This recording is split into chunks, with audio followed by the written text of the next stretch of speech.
This podcast was recorded at 8 a.m. on Monday, 3 May. Things may have changed by the time you hear this. Enjoy the show.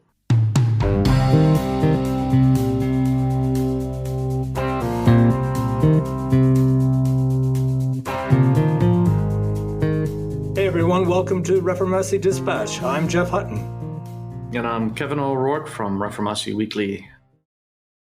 Kevin, we've got a great show today. We've got Jokowi's cabinet reshuffle, foreign direct investment going through the roof, going gangbusters. We've got Gojek and Tokopedia becoming, or on the cusp of becoming, the go-to unicorn. I think that's part of the branding. And we're going to do a little bit on Kota. As anyone who's ever been to Jakarta knows that there is this bit around the old colonial quarters, is this sort of dilapidated, neglected part of the city that is still incredibly charming. We're going to be talking about plans to rehabilitate it. First, why don't you tell us, Kevin, about the interview we've got coming up with Mike Trust of Lestari Capital. Right, yeah, we'll be talking about the Rimba Collective, which is aiming to be a new way to approach conservation by basically embedding it in the cost structure of industries involved in resource exploitation. So the first pilot is with palm oil, and there's the signing of major players in the first project, but it's got broader scope, and it's kind of a new way of operating, and it'll be interesting to see if it works. And so Mike Zrust from Lestari, which is center of it all, will explain all about it. Is this different from the carbon credits programs you see set up places where you pay to avoid deforestation? I don't know. We'll have to ask Mike. But I think it seems as if it actually is deliberately not trying to rely on, certainly not offsets and not even carbon credits and not avoided deforestation, REDD plus mechanism either. They've got some really big names involved in there. This kind of caught my eye. There's Pepsi and Unilever was involved, and those are, there's the food companies and the fast-moving consumer goods. They're among the biggest users of palm oil, and so it's great to have them on board. It should be a pretty good conversation. Yeah, Procter & Gamble and Procter & Gamble and Wilmar Plantations. So it's that's amazing. Yeah, it's from the production through the processors right through to the consumer goods retailers. Okay. But first, the cabinet reshuffle. And although it was limited, it was very interesting for who didn't cycle out of the cabinet. You want to tell us about that? Right, yeah. So the much anticipated reshuffle that's been the object of conjecture for a month or more now did, as anticipated, consolidate 3 posts into 2. So the research and technology portfolio folds into the education portfolio under Nadiem Makarim. And the erstwhile research and technology minister is no longer in the cabinet. That's Bambang Brojonegoro. He has joined Bukalapak, an e-commerce company, as immediately within days of leaving the cabinet. And then meanwhile, the investment coordinating agency basically got a change in nomenclature to become a full ministry, which doesn't really change a whole lot. It's kind of superficial, and it's still Balil Lahadalia. So there was a lot of speculation that the reshuffle might affect someone in the inner circle among the top 5 or 6 people close to the president, including State Secretary Pratikno and especially Presidential Chief of Staff General Muldoko. And that did not happen. So they've both retained their positions. Pratikno was never really the object of much speculation, but there was somebody seemingly allied to some of the generals in Widodo's orbit, I think including Muldoko, who spoke against Pratikno. And that created, in my mind, some sign that maybe he was a little bit in jeopardy, or at least if nothing else, there are real tensions between Pratikno and Muldoko. And that's significant because those 2 figures are really close to the center of policymaking, along with Luhut Panjaitan and a couple others, Erick Thohir and then Sri Mulyani. So that there's such tensions within the cabinet is awkward. And this reshuffle didn't change those. So the awkwardness continued. Just before we move on, Muldoko is the chief of staff and Pratikno is the state secretary. I kind of get what the chief of staff is just by watching West Wing, and I don't know if there's any relationship there. How would you explain Pratikno? Yeah, they did model it after the TV show, I'm pretty sure. Right, did they? We'd all sat down with the VCR of the West Wing? Yeah, I think it looks like that's what they were going for. The state secretary is a much older position that's been around for, since the beginning of the Suharto era, and it heads the state secretariat, basically handles a lot of the administrative functions and presidential decision-making or decrees, and it's got a big bureaucracy, but it's a sprawling beast. It owns a lot of valuable property. We've been talking about Taman Mini that fits into the portfolio. They've got a few other operations like that in Jakarta. But basically, the way it's unfolded is under Widodo is that Pratikno, who's a former university rector, is a close advisor to the president, and he's really the only one in the inner circle that seems to be contributing reformist instincts. So he's the guy who brings to life the things that Widodo wants. So when Jokowi says take over Taman Mini, it's Pratikno that puts those wheels in motion. No, to get things done, Widodo goes to Luhut, the coordinating maritime investment minister. And then Muldoko is also available for certain tasks. So it's really very haphazard. But the more positive, constructive steps tend to come from Pratikno, in my mind. So when, for example, 5 years ago, Widodo made a breakthrough by forming a selection committee to screen candidates for the Independent Anti-Corruption Commission, the KPK. And he appointed a selection committee that was comprised entirely of women. And that was Pratikno's doing. And then it was good reformist women on that end. And then it produced a pretty effective KPK ultimately. The cabinet reshuffle, limited though seemed to be focused quite a lot on FDI. And in part because BKPM is now, the Indonesian Investment Coordinating Board is now a ministry. And I think that's probably pretty important as a way of bolstering profile around cabinet. But Muldoko keeps his job, and he played a role in helping to tamp down labor protests over the weekend. He had them over to the presidential palace. Yeah, he cropped up in that sequence of events there. And that was an important juncture because Widodo has really been focused on getting the omnibus law and job creation implemented, and that is happening right now. However, the law faces multiple challenges in the 9-member Constitutional Court, and those are going to commence this coming week on 4 May.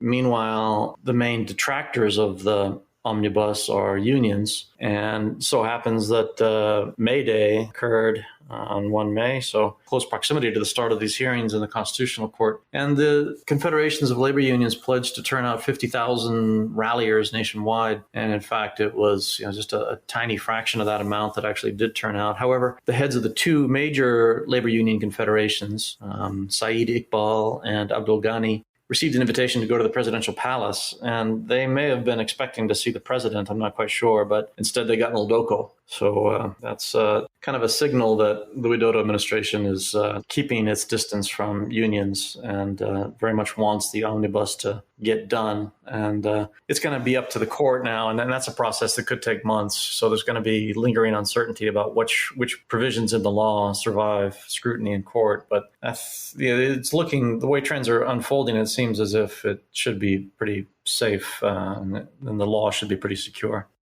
Receiving labor union leadership, Muldoko appreciation for no May Day big demonstrations.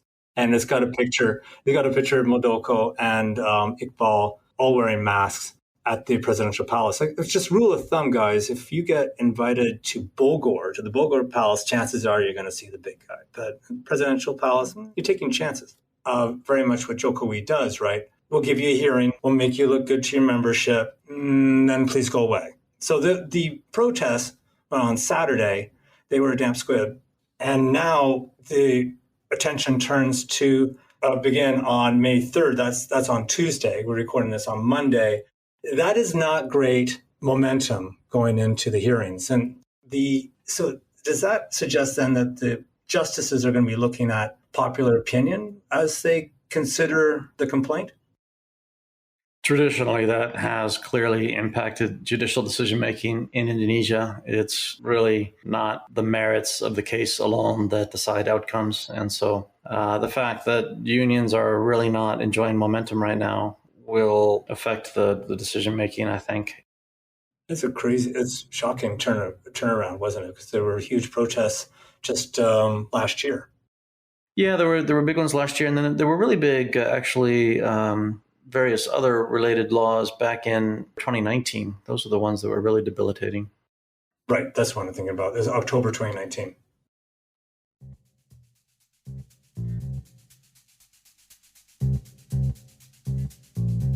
Hey, podcast listeners, if you made it this far, then why not subscribe and rate us? It helps. And for a free trial of the Reformasi Weekly newsletter, go to reformasi.info. Well, segue, we're talking about the omnibus bill here, and that was central to a pretty good result for the first quarter. Foreign direct investment soared 13% to $7.7 billion US dollars in the first 3 months. Now, as they say in overnight successes, they are usually years in the making. I think it's probably helpful to think of that result as a confluence of events that have been building up for several months, if not a couple of years now. There's the U.S.-China trade tensions. There's probably a lot of pent-up demand for green-lighting investment that's built up over the time of the pandemic. But also, we had a successful outcome of the omnibus labor and investment reforms. And just a little crib note here, those reforms made it easier to hire and fire people and reduced sort of the no-go zones for foreign capital, made it easier to broaden the pool or deepen the pool of it widened the possibilities for foreign capital to flow into. You want to discuss that result, the sign of better days to come? Yeah, things are moving in the right direction again now, fortunately. Foreign direct investment, FDI at least. Domestic investment suffered a setback because of the pandemic for sure, and that was still slightly negative in the first quarter of this year. But for FDI, it's the highest level since the first quarter of 2018, and it's not strictly because of investment from China. That actually eased somewhat relative to previous recent quarters. There's been investments in the auto sector, also in minerals, but the data shows that the share of foreign investment that's gone into the secondary sector, i.e. manufacturing, has recovered to where it had been back in 2016. And that's good because that share had really dwindled circa 2018, 2019. In other words, investment was flowing into less desirable sectors like primary resources, primary sector, or tertiary sector services. So to see it go into manufacturing is better, manufacturing and processing. That's better because it adds more value and can also usually tend to generate more jobs, which is what Indonesia really needs to lift incomes and alleviate poverty. And it makes the macroeconomy less vulnerable to external shocks. The current account is held hostage by the vagaries of I guess everyone is, but most countries are. But when you see yields on the rise in the U.S., then that really puts places like Indonesia, big emerging economies like Indonesia, in a bind because it makes it harder for them to, because the economy is so reliant on consumer demand.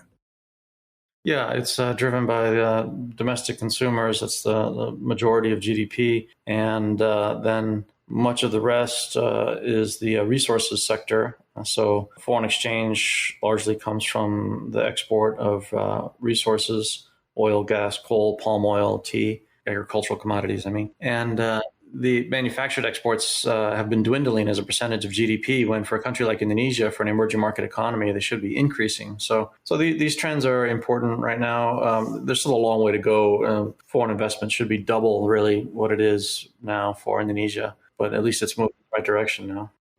Right.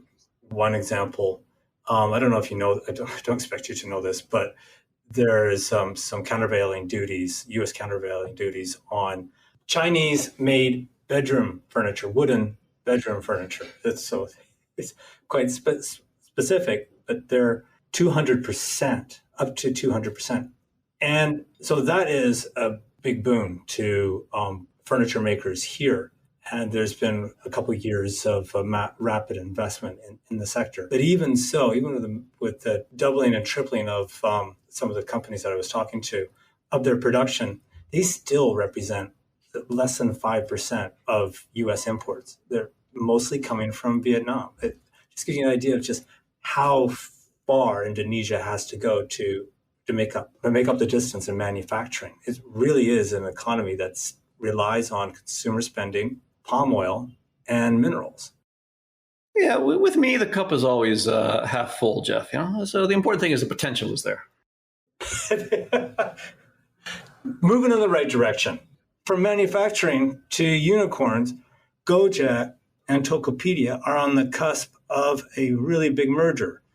And I remember the days when I first got to Jakarta. You earned your Jakarta chops by knowing how much it would cost for an ojek to go from one place to another. That should cost 20,000 rupiah, or it should cost 30,000 rupiah. And if you got dinged for 40,000 rupiah, then you certainly didn't know your way around.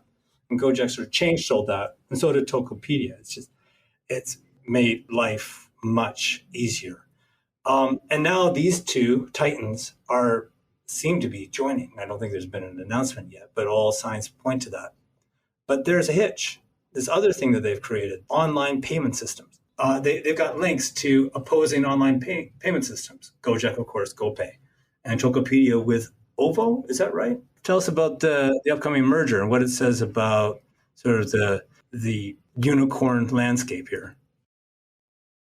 Right. Yeah. Well, I researched this with Angus McIntosh, who was on the podcast last week. And so I wrote about it this week in Reformasi Weekly, which better way to look at it because there's so many players. It's really a confusing picture. It's like a complicated game of musical chairs. Everybody's trying to line up this way and that and shuffle stakes around. But it's more like a musical chairs, really, because everybody is trying to find a seat because the music is going to stop. That's the thing. That's what makes it a good analogy. It can't go on forever.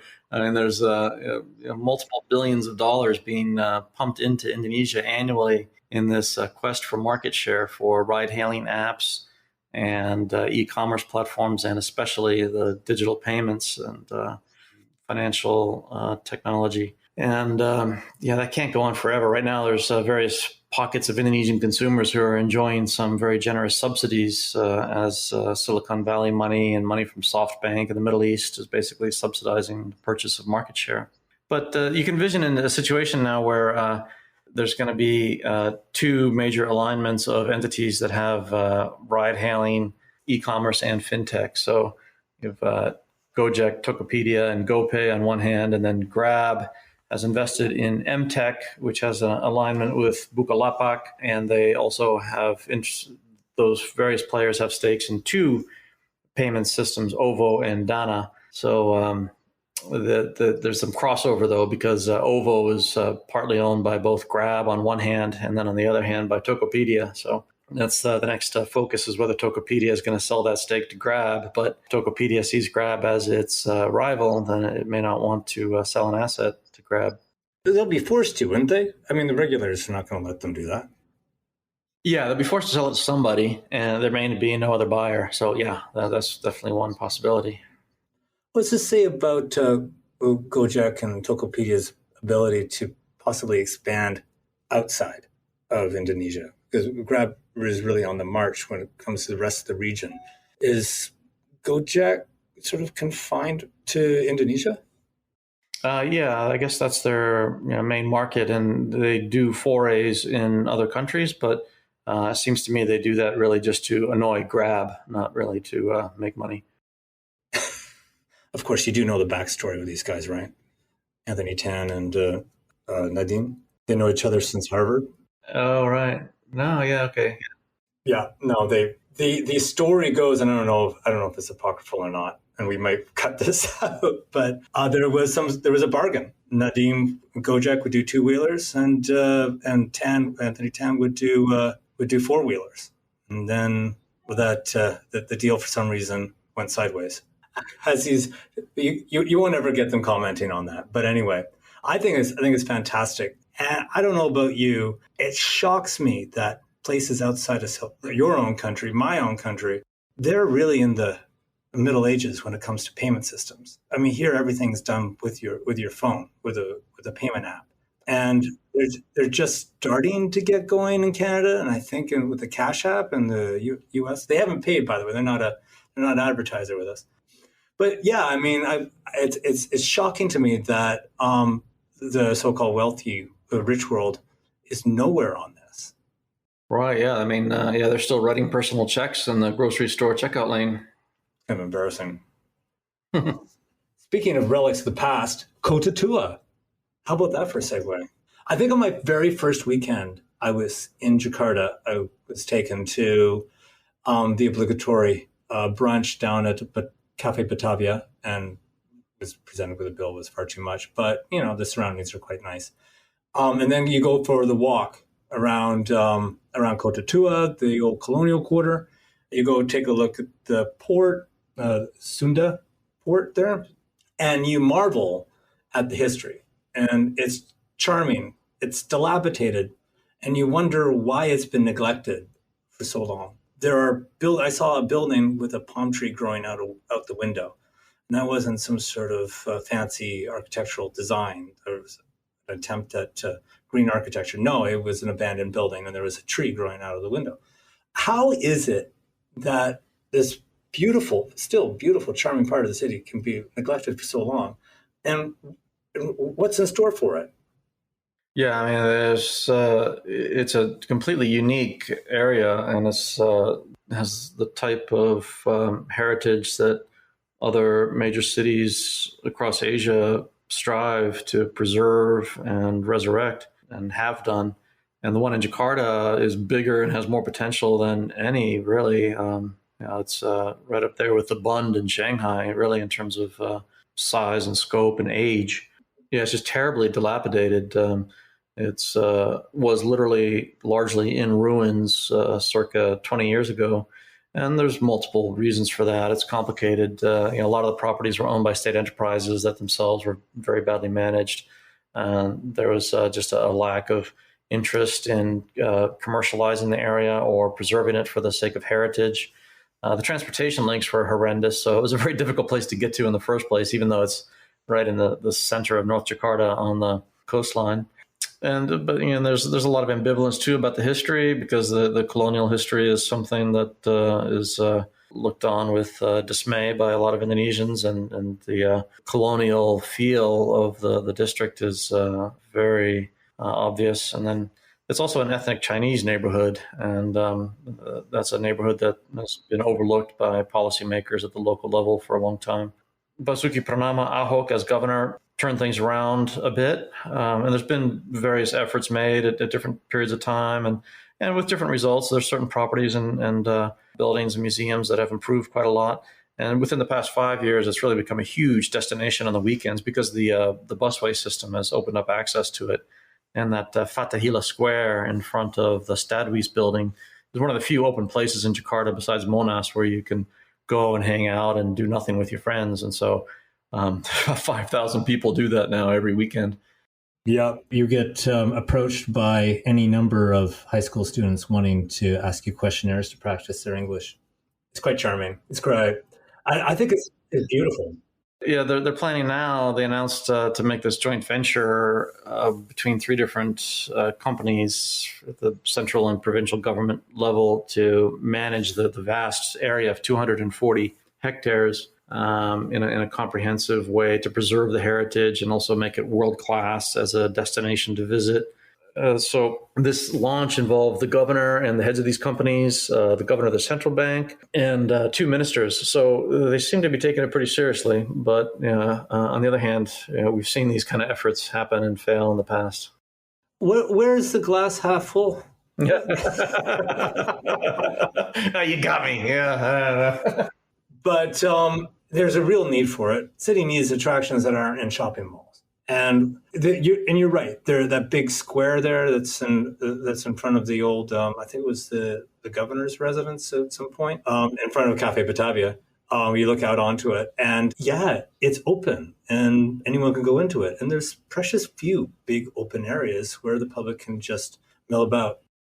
Yeah, and there's a lot of properties. I mean, there's scores of properties, many of which are still suffering neglect. There's one called Gedung Panjang, which is it's actually, I think, maybe the oldest one. It's an ancient old warehouse still standing. It's from the early 1700s. Plus, right alongside it, integrated with it, is a big piece of the original fortification that was the oldest fortified wall. And in that whole area, last time I went there 2 years ago, it was being used as a parking lot for long distance cargo trucks. And then there's also the residence of the Governor General, which is the on the canal. There's beautiful properties, and that particular building had been a discotheque for many years in the 1990s, and really suffered a lot of damage. Did you go there? I think so. Yeah. Do you remember? No. Yeah, it was so dark that it was lit only by the ends of cigarettes. That's on the inside. That was the only way. Ah, yeah, the good old days. Oh, wonderful. Okay, well, on that note, we'll leave it there. And coming up, Michal Zrust of Lestari Capital.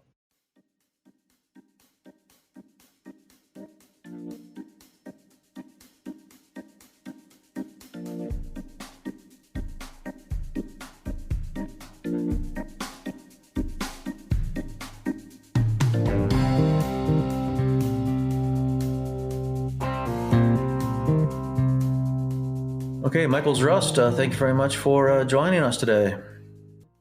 So you are with Lestari Capital, which is starting up the Rimba Collective. Can you tell us a little bit about your background and the startup process here?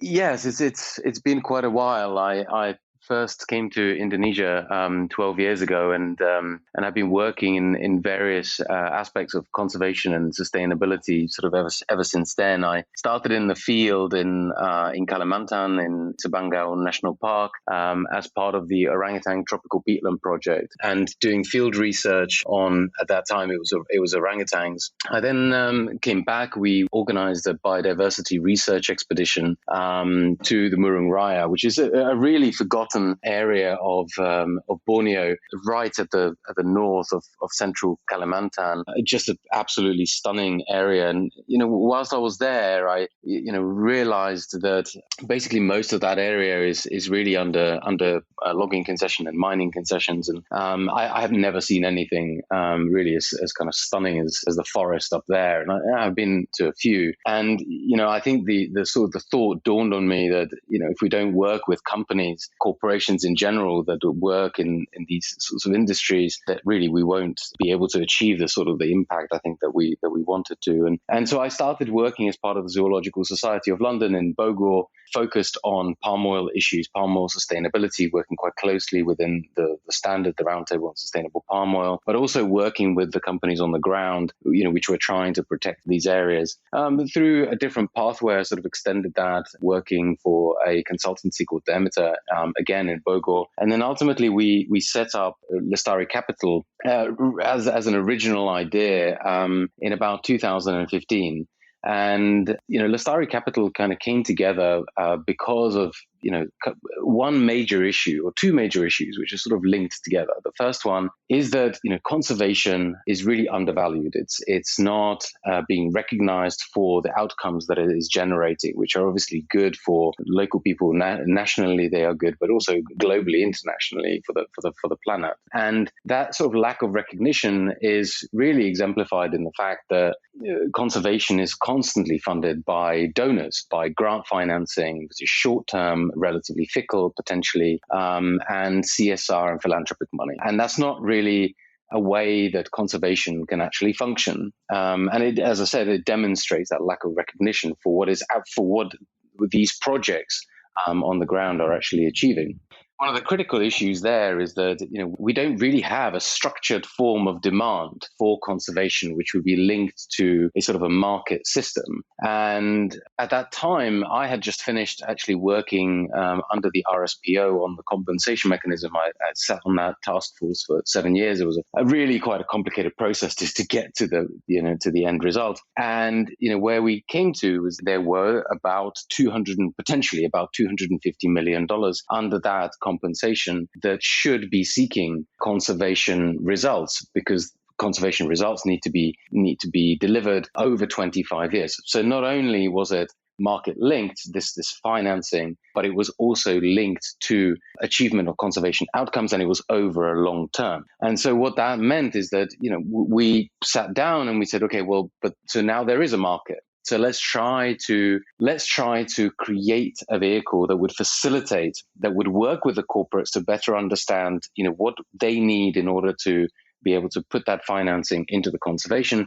What do the projects themselves need in order to make that robust and make sure that they are safeguarded over a long term? And then all of the structures underneath it. So the financial structures, the legal structures, the governance structures, and so on and so forth. And as we started working and we developed this vehicle, we essentially started seeing that there's demand, in many places. And it's not just related to compensation, and past harm, but that actually there is a demand from the corporate world, and especially within the palm oil industry, but also in other industries as well, potentially soy and beef, coffee, cocoa, where there are corporates actually interested in supporting conservation on a more proactive basis. But what would that demand look like? What would be the, in inverted commas, return for that support?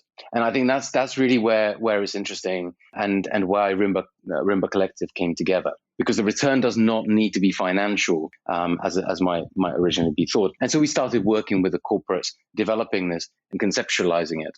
And that's really how we began.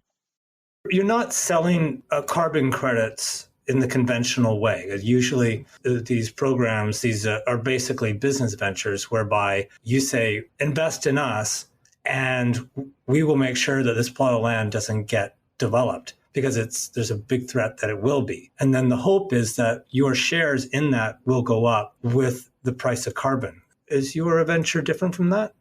It is very different. So first of all, we don't have any stake in the projects themselves. The projects are all independent, and to align with government objectives, the projects that we're supporting, Hutan Desa, Hutan Adat, and ecosystem restoration concessions. So these are all legally recognized, as you will know, for a long period of time, between 35 to 95 years, therefore have a clear land tenure. They align with the desire of the Indonesian government to support 12 million hectares of community forest. And of course, they have responsibilities towards the government as well in terms of how they report the achievement of their outcomes. In some cases, they also pay taxes. And so the first important thing is to mention is that we do not own, we do not manage, and we do not interfere with the projects themselves. So these are projects that are being set up by independent third parties. These could be communities, NGOs, or in the case of ecosystem restoration concessions, these could be companies. But in some cases, the companies are actually owned by NGOs. We are focusing on a broad spectrum of ecosystem service outcomes, what we're calling ecosystem service outcomes, ESOs, which relate to the achievement of numerous targets. So, for example, companies interested in, supporting their goals in terms of hectares. So we are supporting, for example, hectares under conservation. We are looking at biodiversity. Some of the companies are interested in supporting their sustainability commitments related to support of biodiversity, and so on. I should say that there are climate benefits that are generated by this. We are expecting that all of the projects will be certified under one of the three standards, which is Plan Vivo, mostly for local community projects and smaller projects, CCBS and VCS. Now, VCS projects may generate carbon credits. Now, all of these projects will generate climate benefits, and those climate benefits are, of course, of interest to the corporates themselves as well. However, they would be retired in country on behalf of the vehicle. They would not be a transferable token that would go to the companies that would leave Indonesia. Of course, with carbon credits specifically, verified carbon credits, there is still some regulatory uncertainty. Of course, we want anything that we're working on to support the nationally determined contributions as well. As I said, our main focus is not carbon credits. We are more interested in how do we actually create value for the projects and for Indonesia through the other environmental service outcomes. If carbon credits are generated as part of the project, then we will, we are actually actively looking at how does this align with the current regulatory developments in Indonesia so that we're not going against those. But our main focus is not carbon credits, I should again repeat. I'm curious about the sources of the financing and the market incentive for participants. Can you explain more? You mentioned $250 million in financing over 25 years. Is that something that you perceive as being typical in future for other projects, or is that exceptional? Or in what other way can this mechanism harness market forces better than other efforts that have been tried in the past? So I should say that the $250 million that I mentioned previously was under a specific certification standard, the RSPO, for a specific purpose. And that's one way of measuring it, the $250 million. It's about 100,000 hectares for 25 years. And so you can transfer that into the cost of the project, which could be roughly around $250 million. The sources of the finance are very interesting, and I think this is something that we do need to explore more as an opportunity for financing conservation in the long term. In the case of the Rimba Collective, the incentive for the financing really relates to the claims that are going to result from the support of the projects. So the Rimba Collective is basically working on providing financing to projects on a performance-based payment system. And what that means is that all of the outcomes have to be demonstrable and they have to be verified by an independent standard. When those outcomes are delivered, then the payments are also made to the projects in return. So effectively, this is very different to what normally has taken place, which is there would be a grant financing. This is effectively a purchase mechanism whereby there is a purchase of the claims that are result. And the claims, as I mentioned, could be related to climate benefits, they could be related to biodiversity, they could also be related to community livelihood improvements, they could simply be related to hectares of forest conserved or hectares of forest restored.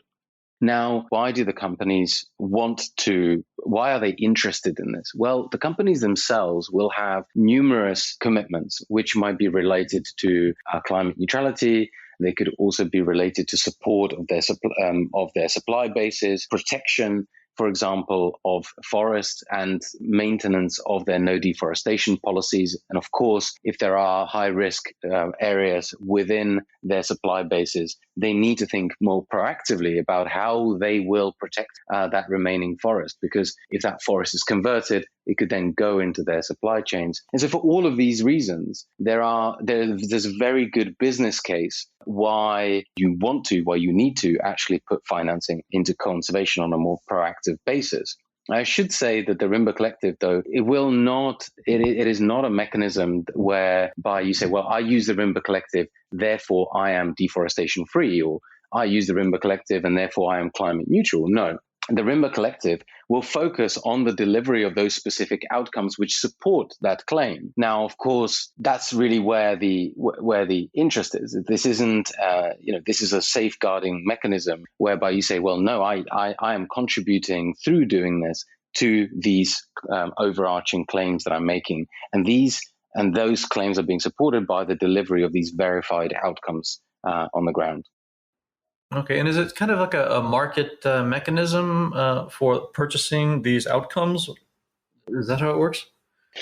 Exactly. So I would say it's market from two stands. One is that, of course, we are working with the private sector. We are linking the payments to their sourcing volumes, I should say, of palm oil products. And so in terms of the scale and in terms of the equitable sharing within the Rimba Collective as a group. So respectively, how does the scale of one company's contributions relate to the scale of another company's contributions? And this is linked to their procurement volumes, effectively. and so respectively, I should say. They are, so this is really kind of a first time. This has been tried many times before. Well, how do we link conservation payments to procurement volumes? And so it is very much linked to market and to operations in that sort of way. And it's for the first time trying to move towards the concept of integration of conservation into the cost of goods. That is just a huge revolutionary movement, I think.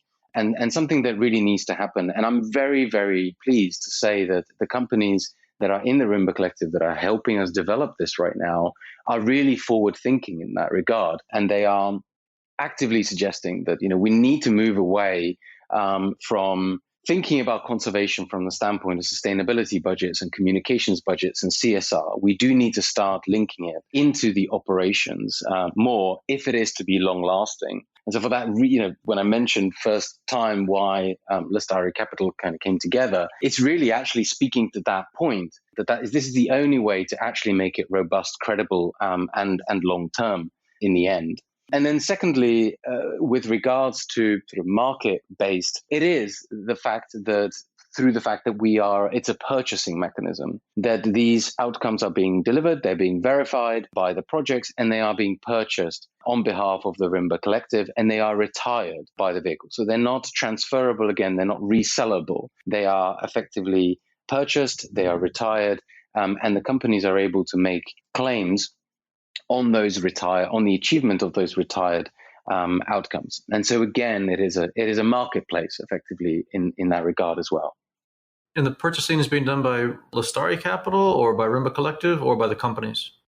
So there is a special purpose vehicle that will be at the heart of this, and the special purpose vehicle will be the one that will have the contractual relationships between the companies and the projects. So it is a special purpose vehicle that does that, and it will be managed by Lestari Capital.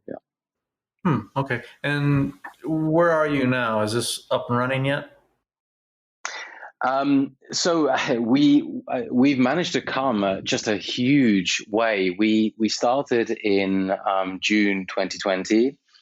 Actually, we started previously to that. We did a scoping study which was financed by Partnerships Forests under the UK government, and we did a scoping study, what we kind of call phase 1. We started phase 2 in June last year.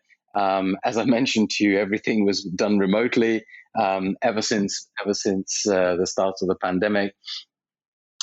We essentially until the launch, which took place early last month, we were conceptualizing the vehicle itself. So we were looking at, well, what would the project portfolio look like? What would the claims framework look like? What would the monitoring and reporting structures look like? How would the governance on this be independent and credible and robust? How would the financial contributions be pulled together? We also spent quite a lot of time in engaging with some government departments as well. We were building the communications aspects also, and so this is just a huge amount of work. And so the conceptualization period effectively finished early last year, and we are now moving into what we're calling phase 3. And the phase 3 is what we launched in April.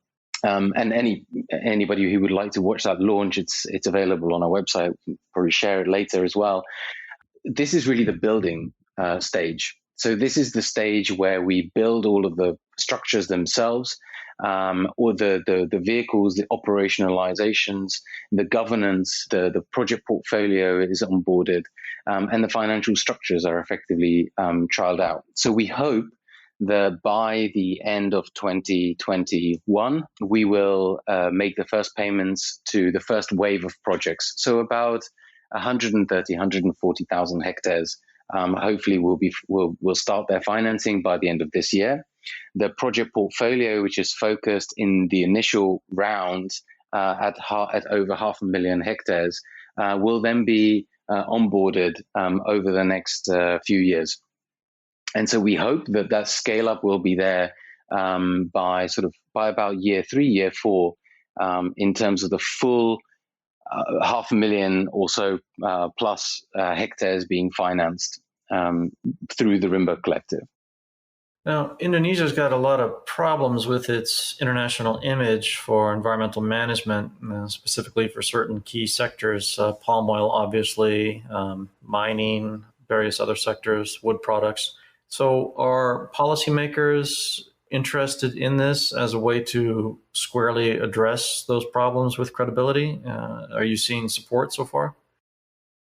We are still at the beginning stages of discussions, and we of course want to make sure we really recognize actually the importance of the governments and actually the vision of some of the government departments in terms of actually improving the situation in Indonesia. We've noticed, of course, that Indonesia has managed to decrease its deforestation year on year, every year for the last 4 years. And so we're seeing really good positive efforts. Now, we of course want to have a very open dialogue with the government in terms of ensuring that there is that alignment is maintained, and that we are working towards supporting the initiatives that they have. And as I mentioned, our core focuses are those which are already aligned with the government and the regulatory frameworks, like the Hutan Desas, the Hutan Adats, and the ERCs. In terms of the regulatory framework with regards to these licenses, for example, Indonesia, interestingly, is fairly special in that there is this ability to have licenses which are for conservation, and these are outside of the protected area network. So the 3 licenses that I mentioned are really interesting and kind of innovative way, I think, for us to increase the scale of conservation, do equitable sharing with communities, generate jobs and potentially also generate green investment into areas. Other countries don't necessarily have that. In other countries, you will have only protected for conservation areas within the protected area network.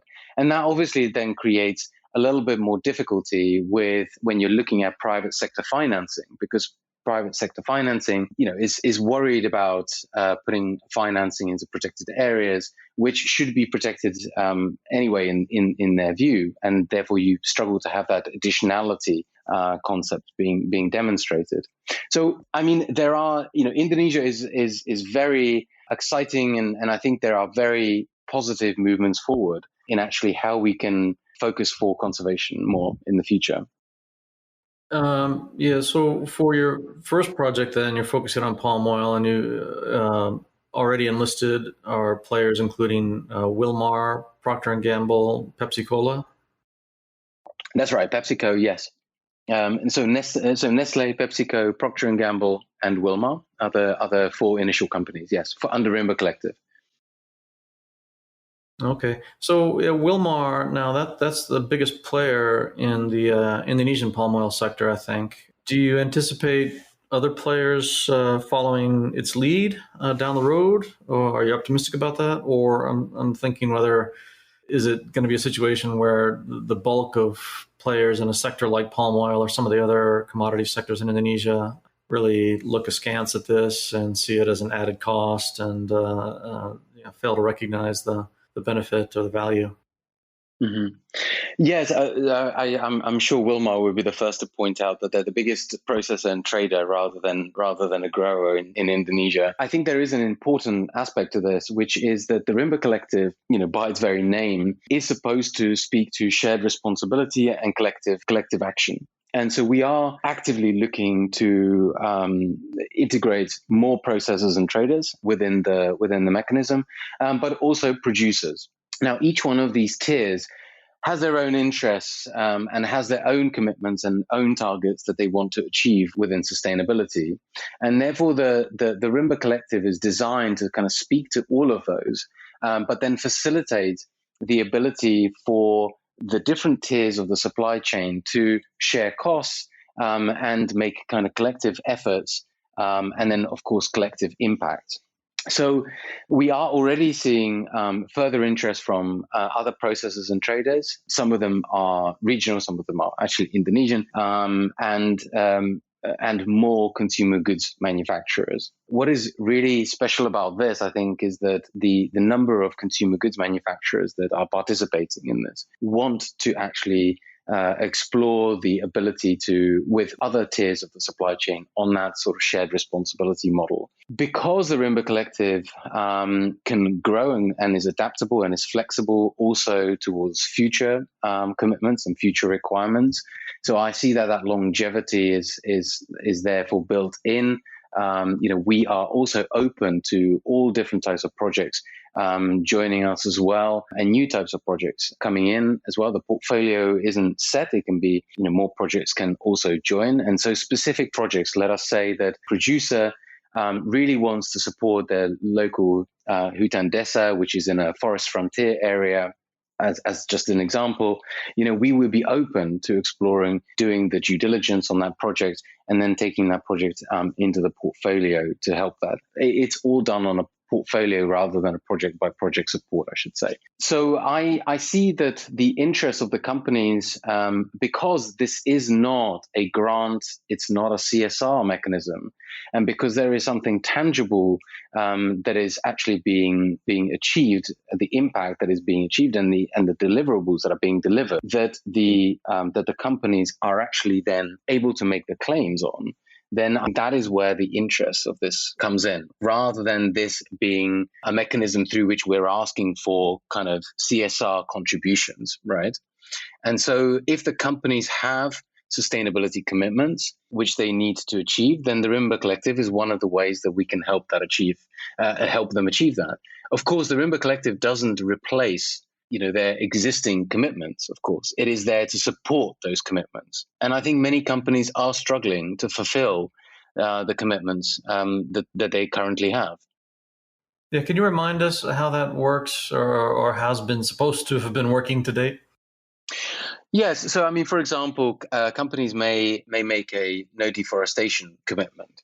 And so as part of that, they, of course, have to engage with their suppliers. They, of course, have to better understand what is happening in their supply chains. They have to work with their suppliers, and they have to train their suppliers to be compliant with the no deforestation commitments, for example. However, so they will still need to be, of course, undertaking that effort. However, they might also identify that there are areas of high deforestation risk within their supply bases, which are currently at risk of being encroached or being converted and so on. And they might need to think of ways to actually tangibly support those areas and those communities, and potentially through a model of production, protection, inclusion on the ground. And so the Rimba Collective can work to identify those areas, work with the project developers in those areas, which could be the project developers, could be national NGOs, they could be communities, to look at how those areas can be protected, utilizing, for example, a mechanism like a licensing, like Hutan Desa. And then that creates value for the local communities. It can also it can create jobs. It can also protect the natural environment in those areas, to the point where that natural area is not seen as an opportunity cost, but it is actually seen as something that helps to diversify local incomes and helps to maintain the environmental values there, and support the local livelihoods, also through the generation of those environmental outcomes as well. And so you are then proactively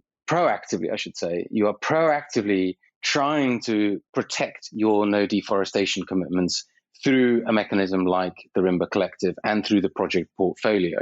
So this is where that alignment comes in. Now, of course, there are other commitments, which might be more hectare based, or which might be more or might be more focused on X number of hectares of forest restored and protected and so on. And again, this is where we work alongside those commitments rather than replace them. I was wondering if you could sort of boil it down for me to an example. Let's take Wilmar, for example. As you pointed out, they process. They don't actually grow the palm oil. They don't own the oil palm plantations. They have suppliers. But in their universe of suppliers, they might have actors that may play fast and loose with their promise to not cut down new forest. So let's say that they've got 10 of these, and the suppliers, they're family-owned businesses that, for them, environmentally and conservation is sort of is a foreign concept. It's conceptual, it's not real. But nevertheless, Wilmar has made this promise to not buy any more palm oil kernels from suppliers that don't adhere to their rules. How do you come in then specifically? The Wilmar comes to you and says, we need help making sure that our suppliers are following our rules. Yeah, I mean, that is a very specific example for a very specific purpose for under a specific conservation or sustainability commitment. Just to sort of say, first of all, is that some of the other players within the group might not be interested in these particular claims, right? They might be interested in things like that I'm saying in terms of the claims related to climate benefits, supporting of their supply shed areas, and so on. In the case that you're mentioning, number one, the Rimba Collective will have criteria that will be focused on about who can use the Rimba Collective and for what specific purpose. So, for example, we do not foresee that companies that are actively deforesting will be able to utilize the Rimba Collective, and there will be protections and safeguards against that, of course. We do expect that the companies joining the Rimba Collective will have commitments, sustainability commitments, and will be demonstrating progress towards those sustainability commitments or achievement of those sustainability commitments according to really the top level of what is expected within the industry right now. We do have, and I mentioned this during the launch as well, is that we do have situations where producers may have broken their buyers' commitments with regards to deforestation in the past. And that is very important in the past, not in the future. In those cases, many of these producers will come under their buyers' what is called a recovery plan commitments. And in this case, we are talking about this from the standpoint of a need to make good for past mistakes, right? And in that case, for that very specific case, the project portfolio where we see that would have to be additional to the existing portfolio itself, to make sure that is demonstrable recovery, we could identify a portfolio of projects that would support those commitments. So those would be, for example, that would be a hectare for hectare based commitment under these recovery plans. Now, I should say that is not at the moment the primary focus of the Rimba Collective, and that exactly how that would work, it would need to be defined still, and we actually want input from various stakeholders on exactly how best to integrate a recovery plan into the Rimba Collective. But from the standpoint of, how could it work? So under this specific example, and as I say, it is a specific example of a specific commitment with specific suppliers and buyers. Under this commitment, it would be a hectare for hectare kind of approach. However, there might be certain other requirements which we still want to explore and build on, which would make it a credible recovery plan. So there might be a specific focus on specific forest habitat type, for example, or within a certain geographic location, and so on. So the Rimba Collective is a mechanism that is, as I said, is sort of a marketplace, effectively, right, for the purchasing of those outcomes, and those outcomes are effectively exemplified by the project portfolio. And then the standards around what is considered a viable outcome, it can be put on top of that. In the case of most of the commitments that we're making, the Plan Vivo, the CCBS, and the VCS are globally, internationally recognized, absolutely robust standards of doing that. In the case of really quite unique commitments like recovery plans, then those will need to be explored a little bit further. And we may need to make sure that, as you say, there is no opportunity to make this into a mechanism or to make it into a commitment that that people see as an ability to move around. So we need to make sure that the recovery plans are also credible themselves, and we can put those standards over the top of those project requirements. Michael, do you perceive a situation down the road where the end consumer in a developed market economy will recognize some sort of brand value associated with Rimba Collective when they purchase a product from an Indonesian commodities sector? We don't have any such plans right now. I would certainly hope, given the fact that the importance, and I think it's very often forgotten, the kind of the voting power, right? The voting with your wallet power that a consumer has when they go shopping anywhere in the world in the supermarket, over what actually happens all the way up on the ground by, in the areas where the items or the ingredients within the items that they're purchasing are actually being produced. And I really hope that ultimately that there is that integration, I think, into the understanding that, if we are purchasing this particular item, we are contributing to efforts that are happening on the ground and that are supporting Indonesia. I do hope that we move towards that eventually. This is my own personal hope. We would not. The Rimba Collective is not there to set that as a standard, as a requirement, or anything like that. This is purely up to the individual users, of course. But I personally do hope that there is a greater level of consumer awareness about how they support better practices on the ground and how they can support the producer countries as well. And so, yes, personally, I would hope that works, but I also hope that works on many different other levels, including where maybe your purchase selection is the wrong one. And I hope that we're moving towards a more positive piece, but I think there's still a lot of work to be done. Also, that consumers are aware of what they're purchasing, in the buyer countries, and how that impacts potentially negatively. But I definitely hope that we can start to change that narrative and demonstrate to the consumer, this is what you can do to support companies that are trying to do something positive. Yeah, I sort of anticipate these companies making consumers all too well aware of what they're spending on the Rimba Collective, if you know what I mean. I can sort of picture some companies really trying to advertise and market their efforts, and then things could get a little distorted, and so it requires some discipline and how the. Well, I suspect that actually won't be the case. Again, and this is just my personal opinion.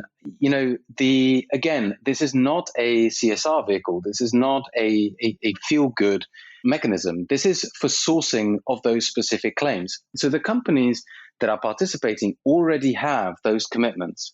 They are now looking to see how they can make those commitments happen on the ground and have those verified outcomes actually as a result of those commitments. And that is what the Rimba Collective is supporting. So, the companies, and there is a slight lack of understanding also within the consumers in many cases about what these commitments actually mean, in practice. And so I think it's good that we start to demonstrate, this commitment means this in practice, and this is how it benefits, society and the supply chains for the future. And I think we can do that. And I don't think there's anything wrong with illustrating that your commitments are doing something positive on the ground. But those commitments and what you're doing on the ground, that impact, has to then be back related to your commitments, and it has to be related back to verifiable outcomes, right? And so I think that's really important, because I do think that also there is potentially a little bit of fatigue within the consumer world, within the buyer world as well, with, well, we hear all these commitments, but what do they actually mean, right? What actually changes on the ground? And so I think it's very good to utilize, the demonstrable impacts on the ground, But these impacts are there to sustain or to support, I should say, the commitments that are already made by these companies. All right, thank you, Micah. It was really helpful, very interesting. It's going to be really interesting to watch Rimba Collective. This is a interesting, encouraging new development that Indonesia needs. So all the best, and thanks for your efforts.